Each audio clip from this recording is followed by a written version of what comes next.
Hello, I'm Paul Briley, and you're listening to Off the Comma. I'm a human who cares about supporting other humans. On this podcast, we explore all facets of what it means to feel stuck in life. We talk with people just like us who found themselves sitting on a comma and not knowing where to go next.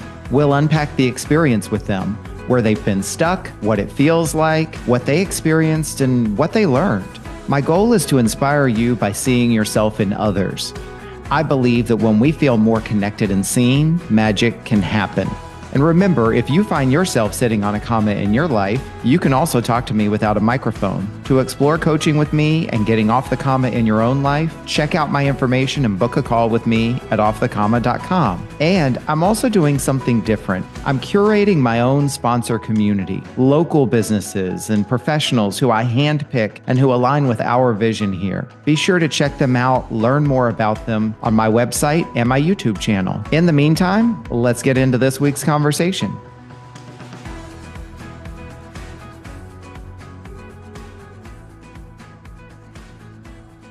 And we are back for another exciting episode of Off the Comma and another amazing story told by people like ourselves, full of experience and vulnerability and also inherent wisdom as well. So I'm looking forward to bringing this week's story to life, or rather helping our guest bring his story to life.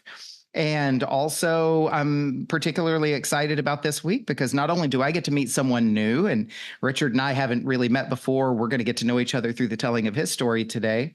I'm excited about that, but also because I really, as this podcast continues to grow, I want this podcast to represent voices around the world. And while Richard is here speaking with us in English, he's actually coming from another country, which always makes me very excited. So I'll let him tell you about that. But let's jump in. I'll quit rambling. We're talking this week with Richard Blank. And Richard, I'm going to hand it over to you. But before we get into your story, let's do introductions. And I'd love it if you could start by telling us, how would you like to be known? And then what would you like us to know about you? Well, first of all, I can't thank you enough. About me, I'm a very proud guest of the Off the Comma podcast. Besides that, how do I describe myself? Well, empathetic, confident, and old school grit. Plus, I'm the largest collector of antique pinball machines in Costa Rica, so I'm extremely proud of my retro game. Well, Costa Rica, so you gave that away finally, and which I wasn't. And our guests can't see you, but I get to see two of these pinball machines behind you. We're sitting here talking on Zoom, so I get to see just a slight glimpse into your collection. But actually, behind me is not a pinball machine. This is a 1961 Ricola Regis, because I also collect jukeboxes, and on the left side is a private candy stash. Oh, okay. Well, my bad. I stand corrected, but they're beautiful pieces of machinery. So a jukebox and a candy machine. You know, one man's trash is another man's treasure, Paul. And I grew up in the 70s and 80s, and arcades are going out of business, and people just don't want to collect 45s anymore. And so, you know, grab some cash and a couple buddies in a truck. I'll drive 4 hours to some guy's bodega to pick up classic pinball machines for a fraction of the cost. And I tell you what, if you really know what you love, truly, and it brings you joy, by all means, I think you should do it. As long as it doesn't hurt anybody else and you're responsible, you should fulfill your passions. And for me, mine was, you know, these retro games from the 70s and 80s. As a child, $5 at the last weekend. Pinball was way out of reach. It was too complicated. Money went too fast. And so for me, it's a great balancing. Sunday pinball marathons are fun. It gives me a chance to bond with the agents from different departments, let them let off steam and meet people. And I always believe that a gamification culture is the greatest thing you could do in a work environment. In addition to that, recess was the best class. It's where you made all your friends, Paul, you know that. And I am able to reduce an attrition rate in any sort of vertical, any sort of industry, when you have a really nice game room or a neutral environment where people can meet each other and have fun and get off of that phone, smoke less cigarettes, and it's less isolation. It's really these sort of soft skills that people feel that they don't need to do because they're in a work environment. I say quite the contrary. You spend more time at work than you do with your own family. So you might as well make it the best that you can. Mm-hmm. So I'm definitely hearing, obviously these elements of, and by all means, correct me where I misstate because I do a lot of reflecting, but I'm definitely hearing, Sure. this importance of connection and relationships and also sort of the theme of nostalgia, fun, and kind of good times, it seems like.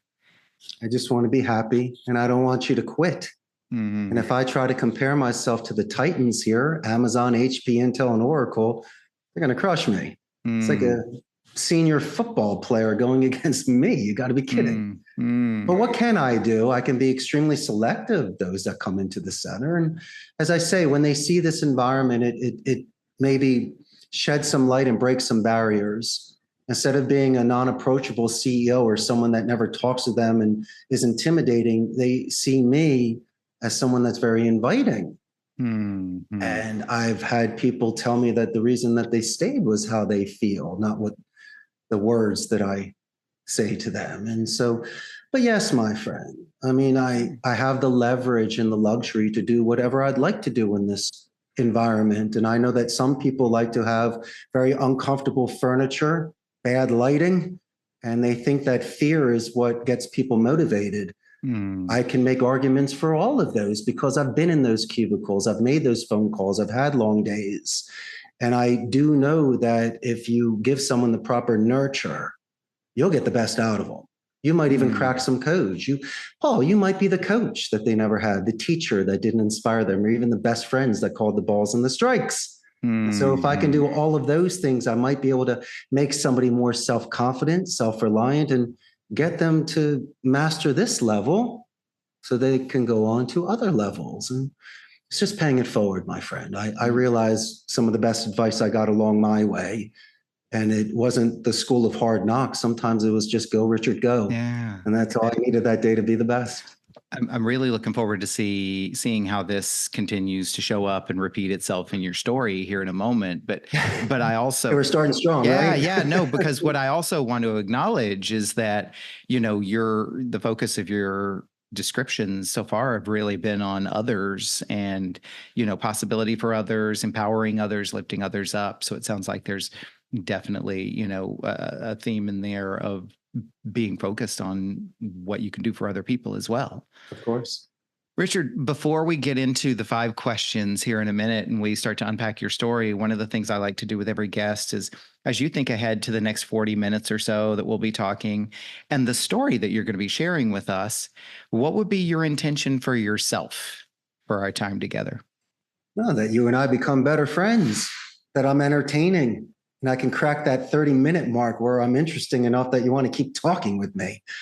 That's my goal. I said this prior to the podcast going live. I don't have a book nor a seminar, and most people don't like telemarketers. So what I'm trying to do today is just as I say, I love your podcast. The fact that I'm a guest is awesome. I'm having a great time. So, I mean, this is pretty much my goal at the end of my business day. Nice. Well, my intention is to support you in your intention, which, we're going to be doing that by creating a space for you to share your story with us today. And my intention also is that, as it is with every guest in every episode, is that there will be people out there who hear your story and they'll see a little bit of themselves in you and what you're sharing. And it'll help them feel a little bit more connected, maybe a little less alone. And in the best of cases, feel inspired and even empowered to go out and do something that they've been wanting to do. So, well, I hope so. I like fighters that go into the ring wanting to go the distance. It's not like Mike Tyson 1-round knockouts. Most fighters have to go until the bell. And so I just want someone to have endurance. I want longevity. They need to be able to keep moving forward. And that's what I've seen through these years. Setbacks are kind of funny to me. Now that I'm more mature and have impulse control, it's not like I want my house to burn down. But if there's a day where there's not a single problem, it's not a good day. You need to find things to fix or to improve. And if you're really attentive and in the now and seeing what's going on around you, you might even have some preventative measures. And so it's kind of a game. I don't laugh at life, but I don't take it so seriously either. And I don't want to be so hard on myself. I've been very fortunate to where I am today. The The stars were aligned. In fact, when I get into my story, and this is what's going to relate to the majority of your audience, it's getting past parents' guilt. It's sometimes making selfish decisions. It's doing things where you can live with yourself and knowing that you are going to be the best that you can be. And so a lot of people are forced into a box, either through religious practices, traditions, cultures, who they marry, what they study, what they do with their lives. And it's comfortable for some, but forced for others. And so for me, I always tried to make the best argument for my case. But listen, Paul, there's a lot of negative Nancy's, Debbie Downers, and pessimistic people out there that are fearful or envious or just don't want you to succeed. And so what do you do in your life? You get rid of toxic people, you gravitate towards those that are positive. But the main thing, my brother, sometimes you got to walk alone. You got to do that forced march by yourself because no one's going to do it with you. And if you do the sort of dedicated practice and preparation prior to it, chances are you'll have your momentum. The odds will be in your favor. And I'll get to that as well, because this just wasn't on a spur of the moment. This was the kind of thing that I was leading up to my entire life. And once I was given that 1 in a million opportunity, my goodness gracious, I just held on for the ride. And this is why we're here today. Well, it's a great setup. I mean, let's jump into it. Let's start with the first question. And the first question, Richard, is where in your life have you found yourself sitting on a comma? Oh, easily. When I was in private school, right before middle school, I went to a place called Germantown Academy in Fort Washington, a very beautiful elite private school that my father and brother graduated, and I was expected to graduate there, go to Washington and Lee University, and then maybe either Columbia Business or Harvard Law, like my family. And I didn't like that school very much. I mean, it was a beautiful education, but you know, the classes were small. It was about 60 students. Everyone lived yonder, so it's not everyone in your neighborhood. And I did not fit in at all. It's not like I was a dreamer, but I just didn't go into lockstep. And I also didn't get the support that I wanted from certain directors and principals of the school that at such a delicate age, when you're 13 years old, you can make or break a child. And now that I'm 52 years old, looking back at some of the comments that were made, or the fact that people gave up on me very quickly during my 7th grade year because parents were getting divorced, having a weird year, chasing girls. I mean, you know, you're distracted, but it's not the point. Someone needs to get you refocused and balanced, and they did not do that. And so guess what? Almost like a wolf that needs to gnaw off his arm to get out of that trap. I had to fail out of there in order to get out of that school. If not, my parents would have never let me go. So I had to take the hit, have that reputation where people didn't want me to play with their kids anymore because I was a quote unquote bad kid.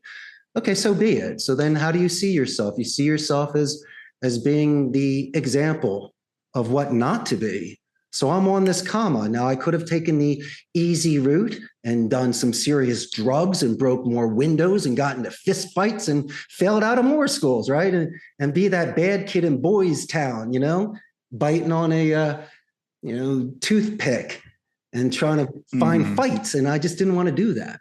So I turned it around. And when I went to Abington High School, I went from 60 kids to 500 kids in my class.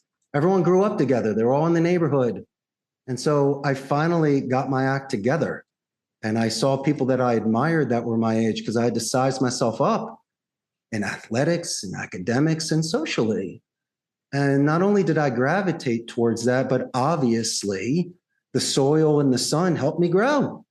I mean, you become a tri-letterman, you're active in outside classroom activities. In fact, my dedicated Spanish teacher was so interested in me, Doña Esperanza Galchat, that she said, hey, Richie, why don't you be a Spanish major in college? I mean, you're doing great in my class. You're really the only one that's studying. And I see that you really love this. I'll write you a college recommendation letter. I said, you got to be kidding.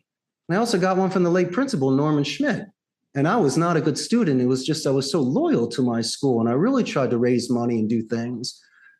And so they got me into the University of Arizona so I could be a Spanish major. Now I had to convince my family this. This was a huge comma for me. They said, Richard, you need to do this. And I said, wait a second. My great grandparents came from Eastern Europe at the turn of the 20th. Great grandpa couldn't even speak English. We made our money during the Depression. Just skip 2 generations.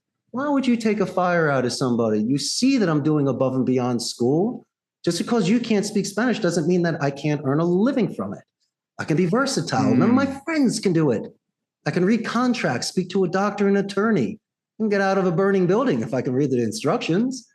And so to me, I felt the butterflies. It's like a Christmas Eve feeling. Anticipation is the greatest drug. I'll stare at my hamburger a minute before taking a bite.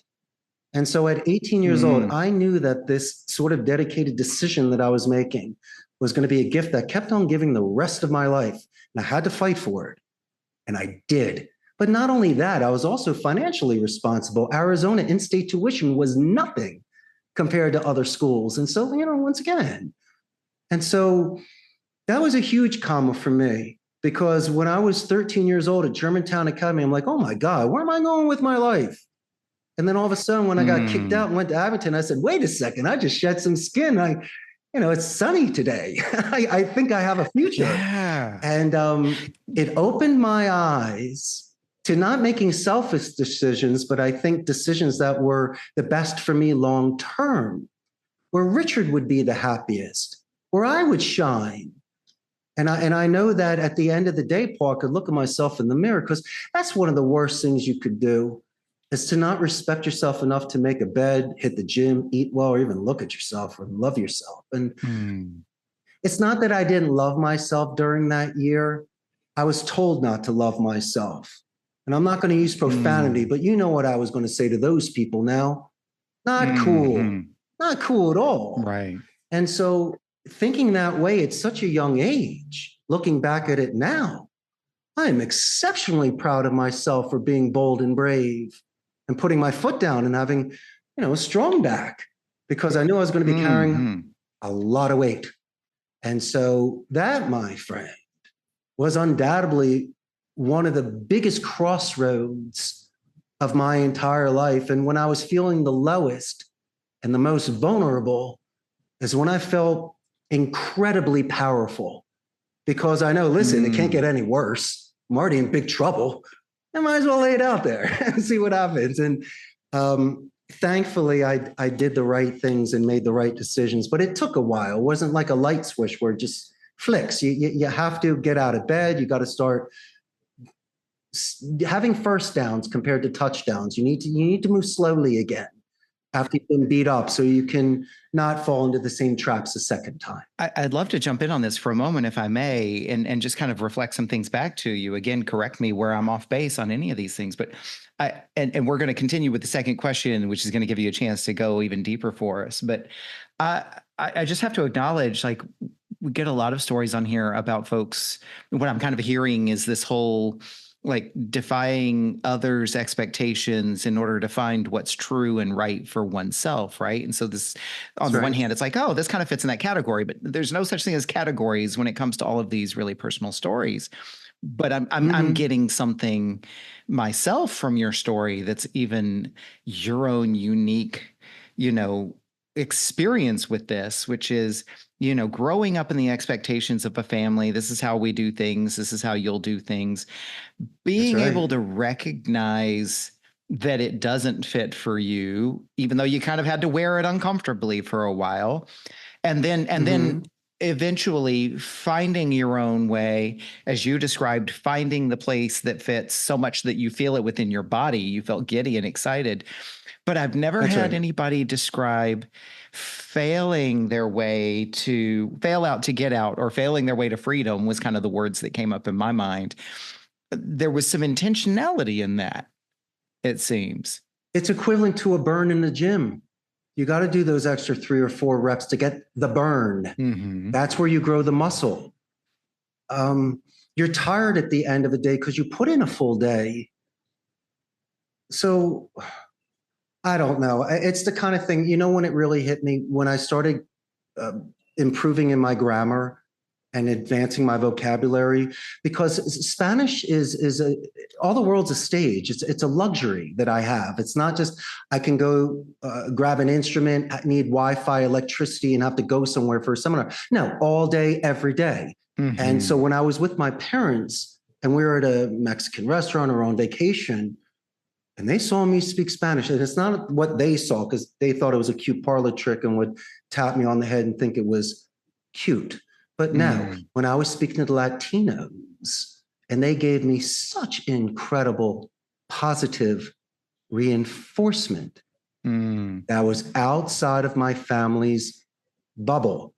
So that was a huge reality check to me, that it's like the game Marco Polo. I was getting warmer. I'm getting closer to the goal. And I could say, listen, man, every time I could speak a little longer, my vocabulary was expansive. They would give me additional vocabulary, adjust my grammar, but then just look at me and say, Richard Blank, good for you. Good boy. And to get that sort of feeling constantly, I said, this is the greatest in the world. I don't want it to stop. And so they didn't realize what they were about to experience with me. They should have seen the signs, but they didn't. They just thought it was like a passing phase, like an earring, or if you wore, like Rush t-shirts. So, I'd love to self-reference. I'd love to self-reference for just a moment, because you're really striking something that resonates with me, which is the whole, when you find the thing, you might have a tendency, even though it doesn't feel like it, you might be a little bit more patient with yourself while you learn the thing, right? Because so many of us, and you've alluded to this already, right? So often we find a thing that we want, we visualize it, we manifest it, whatever, but we're really, really eager to have it real fast. And learning a new language or developing a new workout routine or trying to get a new body or whatever the case may be is no exception. But generally, the folks who realize that it's a long-term play will be able to find patience still wanting the thing. And so, for example, estoy aprendiendo español ahora. Hey, qué bueno. Pero no es bueno. But I'm learning Spanish right now. And it was like I was so eager to learn and so in a hurry that the most important thing that finally happened was I got so frustrated that I realized it's like, I'm not trying to learn Spanish to go on vacation at the end of the year. Like, I literally want to learn Spanish. And that means now I'm going to have to think about this very long term, and very slow and steady wins the race, and consistency. And I think that's what I'm hearing you describe is you found this thing that you love. There's something much deeper there. And you were already sharing with us, there's this like different way you go about it than just jumping in and trying to grab as much as you can all at once. Is that? How can you? It's impossible. It's impossible. And that's why, if I may make a suggestion, and your Spanish is excellent, by the way. Qué bueno estás hablando español. Gracias. If I sat down and studied grammar, that would drive me crazy, but I needed to do it for 6 months to at least have a foundation of grammar. But it's boring. So what did Richard do? Richard loved watching movies in Spanish with the Spanish underneath it. So I could read along. And also phonetically, I had to work my ear, because most of the time it's not silence. There's noise in the background where you don't understand the pronunciation or certain accents. Secondly, I chose an intercambio. I went on a ton of dates in Spanish. You know how smooth you are in Spanish? No matter what you talk about. And so I was getting, in a sense, a beautiful evening, but also 3, 4, 5 hours worth of Spanish. And so there's a certain point where your mind gets used to it. After a glass of wine or in a certain mood, you speak better. But then again, you really, like in the gym with muscles and learning art, you do see improvements. And it's not a one and a done. These are things that if you have it, you store it and you can continue to use it like pennies in a jar. And even though my grammar was not perfect, I could still do about 70%. I knew enough vocabulary where I could speak like a caveman and make my point. Or you're so lucid in the moment that you're watching illustrators and nonverbal communication. Or if you don't get it, you put 4 and 4 together, and the thing that they're talking about on the table is the word you didn't know. And so what a way to be engaged. What a way to listen. And so most people are physically there, but mentally somewhere else. But when you are translating, you are forcing yourself to be in the now. And it was Renaissance for me. I mean, I love art and I love passion. And the fact that Spanish is a romantic language because it's one of the few that talk about desire and doubt with the subjunctive tense. And so when people were talking, it was so expressive. I don't know. I was caught up in it. I thought it was amazing. Most of my friends hated taking languages, which, if you think about it like this, that's the road less traveled. That's the cave that's got all the gold. And I don't like chum in the water. I don't like everyone competing for things. Let me be unique in a certain way. But how about this? When you meet someone that speaks Spanish and I start like you do speaking Spanish, look at that first impression. You know the dedication and the structure and the cognitive skills. Plus, you're showing such respect to somebody else. I'm crushing it when it comes to first impressions, especially post-grad. When I was getting jobs, I could put "Se habla español" on my business card. But in regards to sales, I was going to Southwest Phoenix and just crushing the sales when people were competing in Scottsdale and they weren't able to get the domestic market. And so, as to me, it just was natural. It's Wu Wei, Paul. There's no resistance. It's wind, it's current, and it's gravity. I don't have to pedal bikes or row. It's doing it for me. And so to me, I didn't say life was easy, but my goodness gracious, I gave myself more than enough velocity momentum to give myself distance. Yeah, I was going to say, and your experience, with Spanish and this thing that lit you up and that you then immersed yourself in and pursued and as you said, like got really, really present with, is can also be a metaphor, right? Like for folks who are listening, it doesn't just have to be Spanish and working out, right? It's when you bring the thing that you want into your everyday. So whether that's I really want to start a new business or whether I really want to, learn a new craft or a hobby or, an art or relationships, or it's kind of anything. Like if you have a vision for it, you have a passion for it, all of these things that you're describing about your experience with Spanish and the Spanish language, those same principles can apply. That bringing it into your everyday, doing it a little bit every day, finding different ways to incorporate it, changing your view and your relationship with it. And then you just suddenly discover one day, oh my gosh, all the work and all the investment, it's actually here now. Like I've been so focused on when am I gonna that I actually am now. Is that a fair? Yes, but remember, tomorrow we shall die. So if today you only know 5 vocabulary words, let's raise our drinks and dance to that. I'm at the sort of point, I don't like, as you say, waiting for what's to happen. I'm very content with today. And now I did mention working out and exercise. Well, that's just who I am. I grew up hitting the gym and I like being in shape, but I also need a release. Damn it. I just can't wash cars and play pinball. I need that sort of thing to get, let's just say, stress out and bring in power and confidence.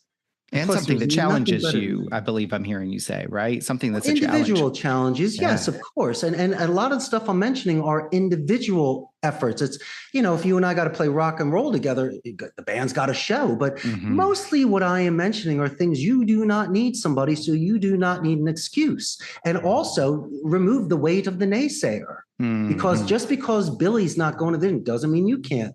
Just because none of my friends speak Spanish, none of them. That doesn't mean that I can't. They're all attorneys and doctors and in finance on Wall Street, and I'm so exceptionally proud of them. But I could talk to Ricardo Montalban, and they can't. And so at the end of the day, gold and jewels lose its luster and money is great, but anybody can get money. It's just when somebody does something above and beyond in regard, and I love musicians. Because you might see the concert, but Paul, what about the 100 hours that they put in prior to that? I think of the Wizard of Oz. What's behind the curtain? What's in the kitchen?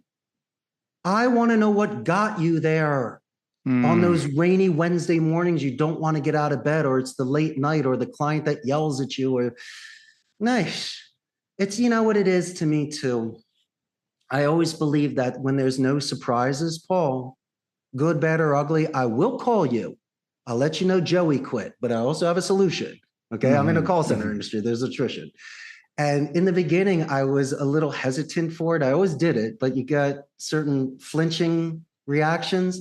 Now, I don't want it to happen, but if I have a solution, I love making that call. Why? They can judge me during chaos, which I show strong character. I got a solution. And if you can build a foundation during tough times, my man, look what happens during good times. And most clients would say, I love how you handled this, Richard. I feel more comfortable with you. Thank you for being a straight shooter. It's the only way to play. Yeah. And I mentioned the word maturity earlier. That's what you learn when you get older. If you're going to be a CEO of a company or a leader, you will have to make that call that no one else wants to make or have that conversation, or just be that first individual to stand up and do. Because as I say, you get 99 years here. What do you want to do with that time?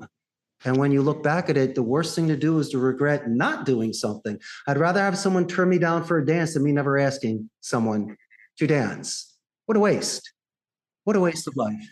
I love this. Let me ask you the second question, because I think it's going to give you an opportunity to kind of take us in another place too. But also you can go back and forth, obviously, as you continue to flesh out your story. But the second question is, as you look back at the comma that you were sitting on, what did this create for you? It feels like you've already kind of shared some of that, but what would you add? What did sitting on this comma create for you? Well, I'm going to give you Spanish. Basta ya.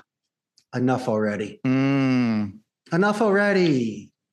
I don't like this anymore. I was being pulled in so many directions and it just didn't feel good.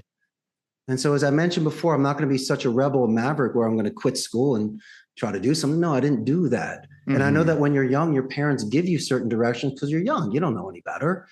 But there needed to be a blending. There needed to be something where, children should be seen and not heard. I say quite the contrary. These are very intelligent children. And maybe sometimes you should speak to them as an adult so they can learn and grow faster. Don't put me in a bubble. Don't protect me so much, because then someone is not prepared for life. And so I had to make some very, very big decisions at such a young age. Was I afraid? No. As I told you before, it's Papillon getting off at Devil's Island. It was liberating. I realized I was going to die with my boots on. And I knew I was going to do that for the rest of my life. And as long as I wasn't offending somebody and I was trying to be the best that I could be, hopefully people would understand my mission. But it was weird, man. I mean, I would see my friends that had certain directions and better grades and certain sort of structure. And okay, sure, maybe they're beating me a little bit in the race, but eventually, like the tortoise in the hare, I caught up. Not only did I catch up, but I was consistent. And I was very methodical because I didn't want to fall into any more traps. So obviously, the greatest thing ever, it's almost like a telemarketer. They say you always get that one person that says F you. I hope it's the first call, because then it's not anymore. I'd rather have the tough part early on so I can get it over with. Because like public speaking, be the first speaker. Don't wait until the end, because you're freaking out all day. And so for me, having to go through certain things at such a young age, it made me resilient. It really did. It gave me backbone. And I had to make that choice of either believing myself or hating myself. And I decided to love myself and to be very, very true to myself, regardless of the outcome. And, when you look at that ocean and you don't see land, you get scared. But if you get your boat and you go there, then you become, Marco Polo or Christopher Columbus, and you're in the history books and you're there. And so I don't know, my man, I always wanted to leave a castle to slay a dragon. I really, really wanted a fun, adventurous life. And I know that by speaking second languages, it would make it much easier for me, like James Bond, where I could go to another country and fit in quickly, or if someone was talking bad about me, I would know what they say. And so I always felt that these things would just enrich my life and make it easier. And it also sounds like, as you continue to tell your story and expand on it, like I continue to hear these themes.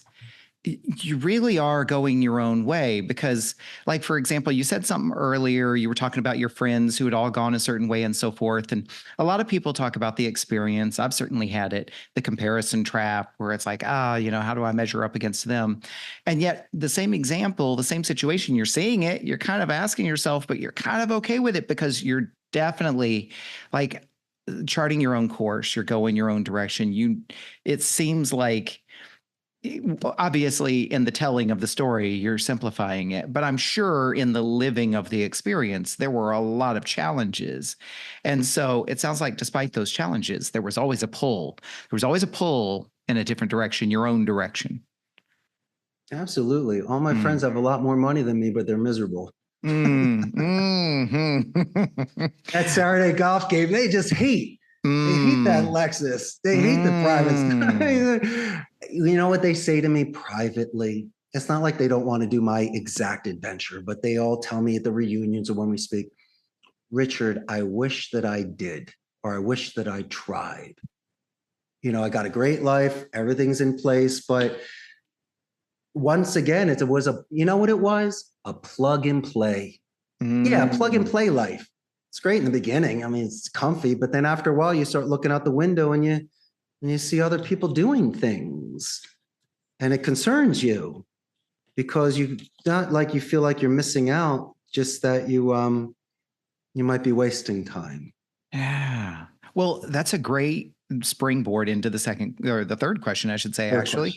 Yeah. And that is, what did you learn about yourself as a result of sitting on this comma? Or what are you learning?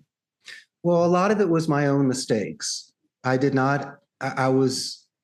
really didn't have the structure in regards to academics. And at that year, I failed out because I wanted to get out, but I also failed out because I just did not study that year at all. And so when I was sitting there, knowing that I was going to be leaving the school and seeing the big stack of books on my dining room table that Sunday when the clock was running faster than I could imagine before my exams on Monday, I knew I was over my head.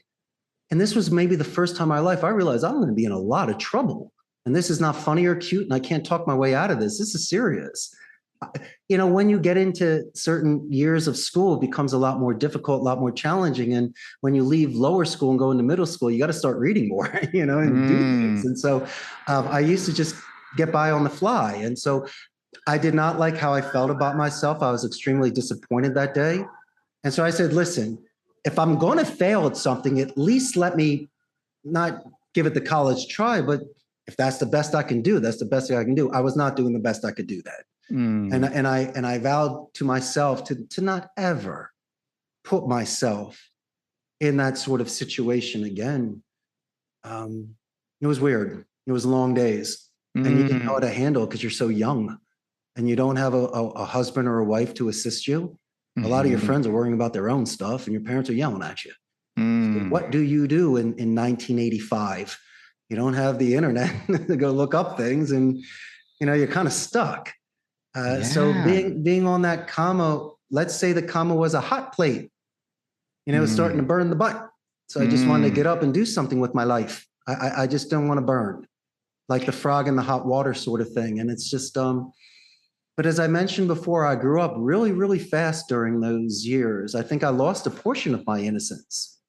But then again, what I lost, I also gained because I grew up and I realized what I wanted to do in life. And I'm also hearing this clear sense, like you said, you didn't know what you wanted, but you had a pretty clear sense of what you didn't want. And sometimes that's where it starts. Yeah, how do you know what you want when you're 12? Yeah. I think I wanted to be a fireman like a year before that. And after that, I wanted to be the face man from the A-team. I mean, what do you want to be? You don't know. But what I don't like is being forced to do something that, if your parents say you got to clean the house or go somewhere, do it. But I didn't want the long-term forcing. It seemed like not a forced march. It seemed like a death march. I just saw myself in the future sitting in some cubicle somewhere. And it's almost like the Talking Heads song, Once in a Lifetime. You just ask yourself, how in God's name did I get here? How did I get here? And I almost saw the future. And it didn't look bright. And so, as I say, you just don't know what to do at that age, except sometimes you go on your intuition. Or maybe my past life was assisting me in this life and telling you what to do. But I tell you what, I definitely didn't want to be a CEO of a call center at those years. I had no idea what a call center was even existed. There was no blueprint to it. And so, as I say, during certain stages of your life, in your 20s or 30s, you are given opportunities and you might see things differently, or it might be the right time. It's interesting, Paul. I started my business in my mid 30s. I wasn't a young whippersnapper, early 20s, and Hmm. even in my late 20s when I came to Costa Rica, I wasn't still prepared. I'm still immature. I just got lucky. Mm. But what happens is that when you get to certain stages, you do compare yourself. And when I was in college, I sized myself up with individuals that knew how to cook, knew how to do their laundry and iron, knew how to keep a bathroom clean. And so I said, wait a second, these people got their game going. I don't even know how to cook yet. Mm. And so when I see the peers that I love doing certain things, and if they can do it, I can do it. And I can't put the blame on my parents or anybody else for not teaching that to me. You need to teach these things yourself. And it comes back to accountability at the end. And for me, I always wanted to be responsible financially, right? Health wise. But Hmm. mentally, Paul, I wanted to be exceptionally responsible because if you start getting into a depression, then it's like a spider's web. You get wrapped up and you can't get out of it. Mm. And that's one of the worst things that somebody can do for themselves. It makes you extremely clouded. You make terrible decisions. Your timing is off. And then people start hating you because you're Mm. miserable all the time. And so Mm. I was really trying to avoid those sort of things as well, because I'd be a shell of myself. I wouldn't be on your podcast. I wouldn't be in a suit smiling and telling fun stories. I would no more be on your podcast to tell you about working in my family's business and being miserable in Philadelphia. You Mm. wouldn't even want me on your show because guess what, buddy? I'm still on the comma. Maybe it's a Mm. semicolon because you got a dot on top of it. Even Mm. worse. Mm. And so, that's where I'm at, buddy. And so, what an interesting show you have. You get people to disclose something that either A, they're embarrassed about, they're not willing to admit. I'm willing to admit anything because it's healthy for you. You get it out. And Paul, you're a good dude. I mean, it's very easy to speak with you because you're empathetic towards this. But there are some people that will use this to their advantage to hurt you Mhm. or to twist the knife on a bad day. And so I have to be, even though your audience is thousands, I got to be exceptionally selective, let's say locally, with whom I discuss things. But I Mhm. don't mind sharing this with your audience. I'm a true cat. And hopefully, Yeah. even though I'm a telemarketer and run a call center, maybe some of my earlier years of development is something that people can relate to in a sense. Well, and that's the whole thing, right? I mean, the whole point of having these conversations is very much what you said, right? Like, first of all, there's the unburdening aspect of it for the That's right. storyteller themselves, you today. And then there's the normalizing of being able to talk about what it's like to feel stuck and to get unstuck. And then we're also, I'm hoping that we're modeling what it's like to listen to people and let people have their story without needing to do something about it or fix it for them. I mean, all these things are important. So I appreciate you acknowledging that.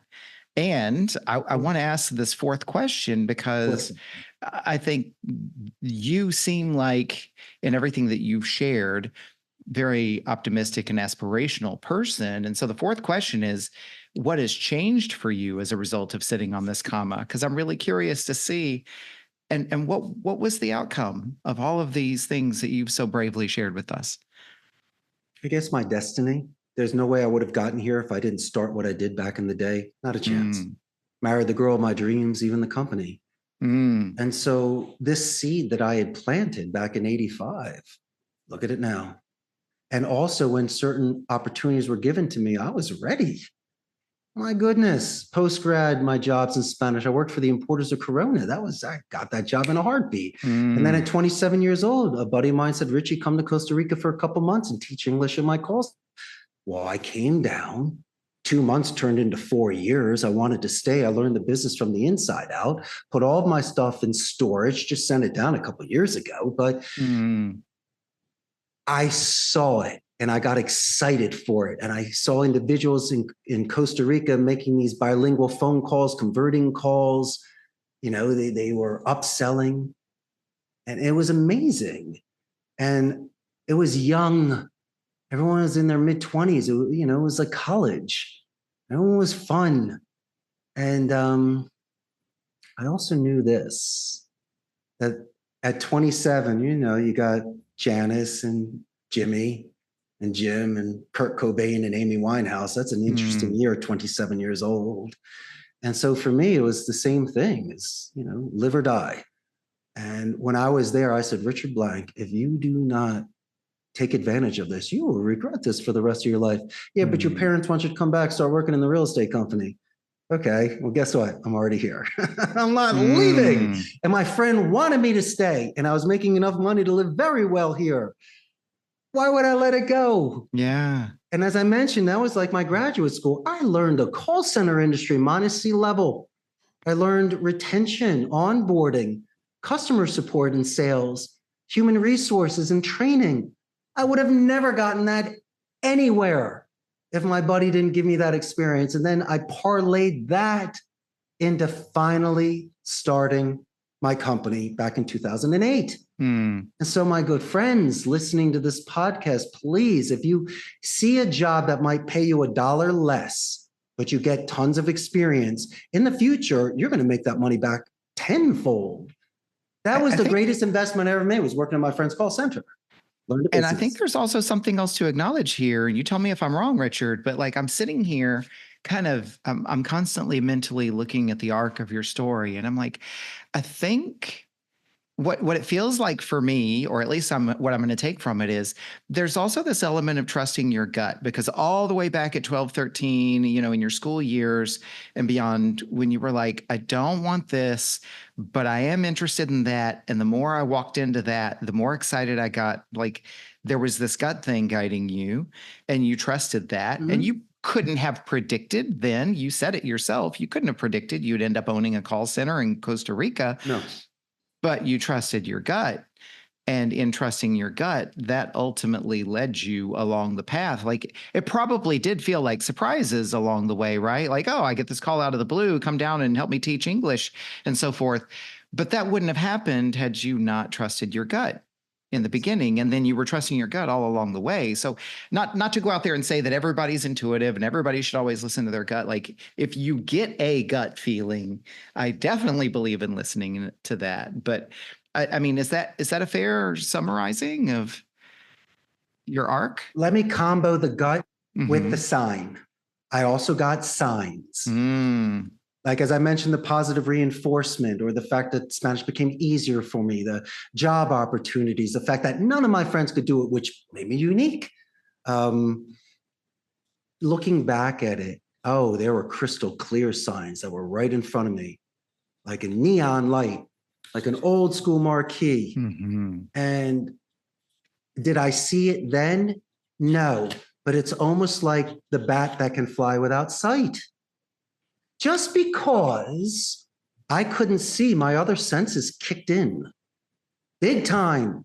And so everything, as I mentioned before, it's almost like Popeye spinach. Every time I was speaking Spanish, met a Latino, tried to interact, the sort of euphoria. So I said, dude, you need to continue doing this. It's not like painting seashells by the seashore, or the super, super, super long shot. I didn't say that, but I do know that learning a second language, it works. And there's a ton of people around that can do it too. And so, and also it was going to get my parents off my back in case I needed to get a job or something. But no. Well, there's a lot of things you could have done, though. I mean, you're just continuing to reinforce the point for me, right? There's a lot of things you could have done to keep your parents off your back, but you were going with the thing that you saw the signs. Man, you should have seen these job interviews I was going in post-grad. I was getting offers on each one, but then I didn't want to work there because the office looked miserable. But I remember this. Okay, so it's the fall of '96. And I'm going into these job interviews in Scottsdale and Phoenix. And this is before people had their cell phones. So most of these businessmen in their suits would be reading the Wall Street Journal or just sitting there doing something. I was sitting looking around.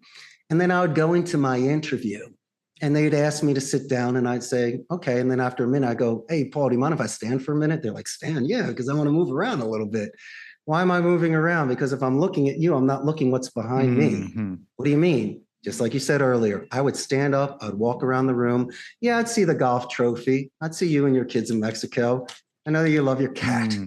But most people, if they're back to that, they'd never see it. And so it was a great chance for me to anchor with the people. We're laughing, having a great time.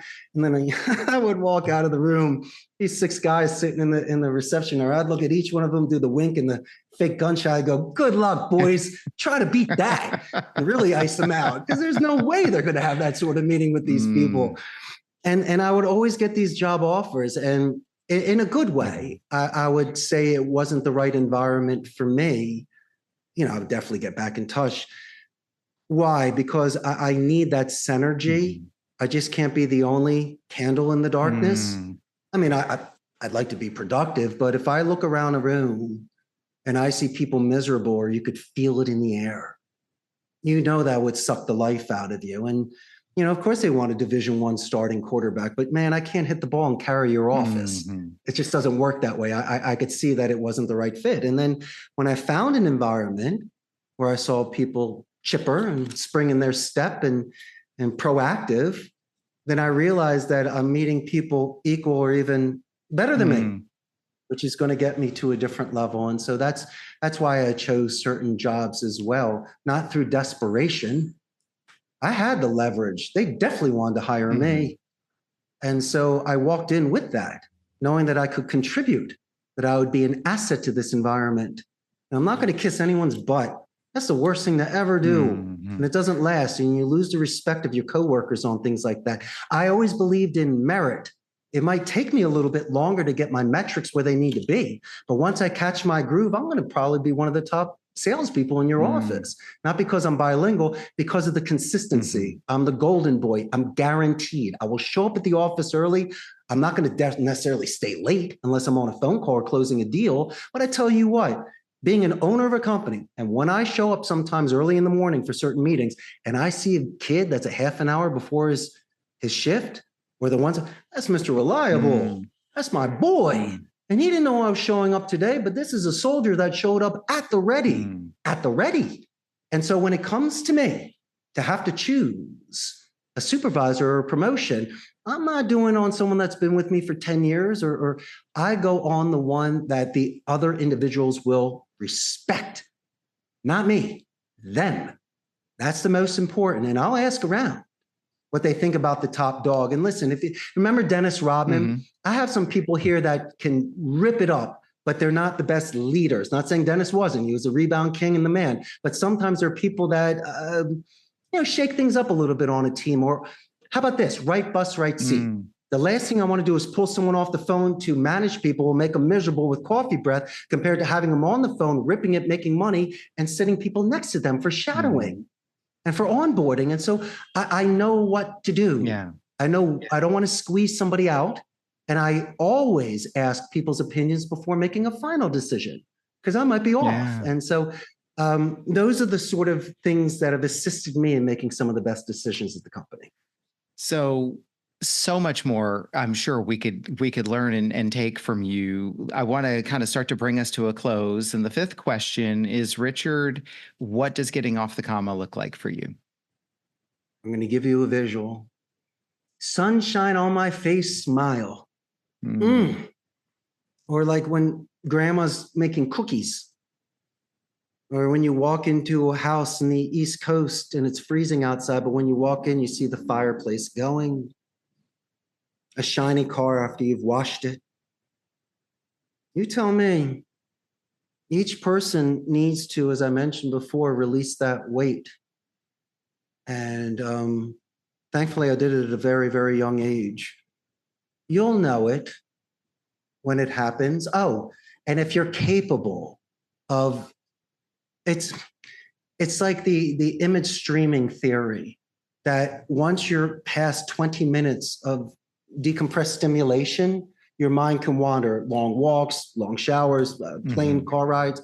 And so for me, it's extremely important to put the phone away and to do something, so we're in about a half an hour, things become crystal clear. And I know where my priorities are, and I know when I've overextended myself or I haven't done enough. And so I think this comma is a very, very personal thing for somebody. Do not sell your soul for a golden fiddle. It's just not worth it. Mm. And so this comma for you should be the introduction of your story. It's not the body nor the conclusion, but it really should be that opening chapter, that opening line in a book to capture your attention. It shouldn't mislead. It shouldn't be deceitful. As I say before, my friend, if you're not honest with yourself, then you'll never get off that comma. You might pretend like you are, but you know you're not there. And so I just don't want your audience to be hard on themselves. There are some major financial responsibilities out there. You have your family, there's certain expectations, you have limitations where you live. I don't know how this happened. Paul, this was a long shot. I'm a 1 in a million Northeast Philly boy that did this. I haven't met many people like myself here. Mm-hmm. I mean, come on.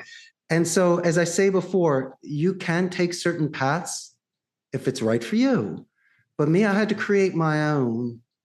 And that's okay. And I was prepared to lose because if I lost, guess what could happen? I could always go home. Mommy and daddy are always there, working with my big brother, selling real estate, comfy job, ready to go. And that's great, but that's not living. That's like a microwave meal. You know, you want something that's home cooked. You want a painting, not a print. You really want to live life. Because if you don't, you'll be 52-year-old, bald, pissed off dude. Me, I'm 52, bald and happy. Yeah. So there's the chance you got to take. Well, I just have to acknowledge like the zest and the enthusiasm. And then of course, you know, you continuing just to like go my own way, like blaze my own path. Richard, so much more that folks could take from you. As we close this out, why don't you share with us, where can people find you? I'll put all your links in the show notes so people can go there and click on them. But where are you at in case somebody wanted to see what you're up to or maybe reach out to you? Well, first, I can't thank you enough. I had the best time being a guest on your podcast today. Paul, you did killer interviews. You're a really great guy. I suggest that your audience buy a ticket and come visit me in Central America. Real quick for your audience, we are north of Panama, south of Nicaragua. Costa Rica is the only democratic society in Central America. So there's no standing army here. They put all that money into education, have a 95% literacy rate. I mentioned Amazon, HP, Intel, and Oracle are here. We're known for ecotourism, medical tourism, and it's just, it's a good life. But yeah, if they want to go to my website, CostaRicasCallCenter.com, shoot me an email, CEO@CostaRicasCallCenter.com. If they want to share with me a script, some rebuttals, bounce some ideas. I'm not going to cold call close you to work with me. That's not what we do. But I'll definitely hook your audience up if they want to run some ideas by me. I'll work with them on some scripts and prospecting on how to get more business. Nice. But this was fun today. Okay. This is extremely therapeutic. I hope I sorry about bitching about my childhood. You know, that's part of the story. That's part of the story. Well, your story's not over yet. So we do one other thing here, Richard, which, you know, obviously having all of you on here sharing about your experiences, you know, this is all about us respecting each other's story and kind of taking things that resonate from each other. And your story wouldn't be complete and this podcast wouldn't be complete if we didn't also give you an opportunity to lift up others, because that's what this is all about. And so I call this section acknowledgements, and it's your opportunity to look into your circle and say, okay, well, who else can I give a voice to or boost or lift up? And often that would be causes or organizations or charities. And sometimes it's other creators or it's important people in your life. So as you look at your own circle today, who would you acknowledge? One of the things I'm most proud of is my second language scholarship that I do for Abington Senior High School. When my very good buddy, Angelo Barrios, the principal, was there before he got promoted to superintendent of Bucks County, we spoke about that. And I do a scholarship for a graduating senior that wants to study languages at the university level. I'll pay for their books freshman year. I've been doing it for 8 years already. And so I love it because the circle's complete. I'm paying it forward. And this is something that's selfless. I don't want anything from it, and I can afford to do it. And it's more than my pleasure. And so that to me is important, is to give it back to those that assisted along the way. Because, success is built on a million thank yous. And one of the earliest thank yous is when I was a zero, I became a hero at Abington. I mean, GA really did not like me. And so they embraced me, especially during the most vulnerable years. And so for me, I'm most appreciative for that. And a couple other things that we're working on here. You're not going to believe this. There's a rock star down here, Igni Faroki. It's one of the most famous ones in Costa Rica. He wrote a song for my call center called Shine Like the Sun, with Eduardo Dorian, the lead singer, and Harold Salas, who's or Howard Webb, excuse me, who was the bass player. But check this out. I hired Gary Beers, the bassist of In Excess, to play on this song with us. And so I did a collaboration with my favorite band. And so that was pretty cool. And then I'm finally working on a rap dance video here where, it's amazing, this freestyle dancing that they do, especially in the Olympics. And so a couple of my call center agents do that dancing. One of them's a rapper that moved from New York. And so we're just going to create something here as well. We're going to do like a call center rap, where it's going to give people almost a blueprint on how to make a good phone call. I guarantee this, not a single rapper has done that yet. It's always about like women, wine, and cars, not making telemarketing calls. So I think I might have something here. And so once again, going your own way. Yeah. So I appreciate the arts. So if I can support local rock bands, dancers, rappers, anything here, it's my pleasure. And so, I try to get myself involved in certain things. Nice. Well, thank you for those acknowledgments and for lifting those voices up. And with that, we're going to bring it to a close. Richard, again, thank you so much for sharing your story and your experience with us here this episode. And I wish you the best week ahead and a wonderful kind of end to the year down there in Costa Rica. Yeah, have a good Halloween. They really don't celebrate it down here. So Dia de los Muertos, no? More or less, yeah. All right. Well, have a great one, and we will follow your story with interest moving forward. Thank you, Paul. Que tenga buen día.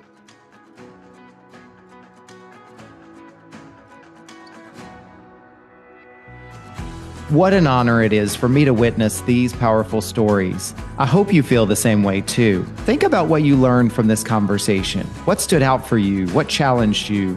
What inspired you? And I encourage you to write it down in some form of journaling and reflection. Surprises can reveal themselves to you when you do this. And if you were moved by today's conversation, pass it along to someone you care about. Let's spread the word. Let's continue to build connection. And if you do discover something you'd like to unpack further, book a call with me and let's talk about it. My links are in the show notes. Be sure to like this episode, follow the podcast here on this platform and social media at Off the Comma, and feel free to comment and interact with these posts and episodes. Check out my website for workshops, events, and my sponsor community. I'm covering the costs of production by curating my own sponsors who align with our vision. Be sure to check them out. They're all powerful people and businesses. Thank you for listening to this episode of Off the Comma. As always, keep noticing and keep listening.